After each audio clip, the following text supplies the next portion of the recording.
এর মধ্যে আছে দেখো দুটো হাইফেনের লিপ বাম।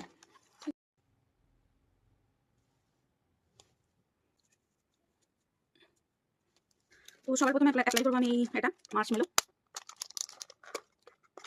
দেখতে দেখো কি কিউট, কালারটাও খুব সুন্দর, কিন্তু লিপস্টিক কালার আছে, অনেকে দেখাচ্ছি।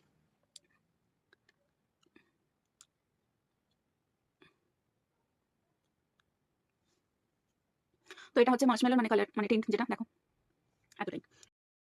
এটা অ্যাপ্লাই করছি সেকেন্ড কালারটা, এটার নাম হচ্ছে অর্কিড। তো এটার টিনটাও আমি তোমাদেরকে দেখাচ্ছি, মানে পিগমেন্টেশনটা কতটা, খুব বেশি না, মার্শমেলোটাও কমই ছিল আর এটাও কম। তো অ্যাজ এ লিপ বাম আমার কিন্তু ভালোই লেগেছে, সফটও থাকছে, টিনটা জাস্ট একটু কম বলতে পারো। যাও আর ঝটপট করে অর্ডার করো, উইন্টার পেরিয়ে গেলে অর্ডার করবে কি। যাও অ্যাটলিস্ট একটা ট্রাই করে দেখো, একটা তো ট্রাই করতেই পারো।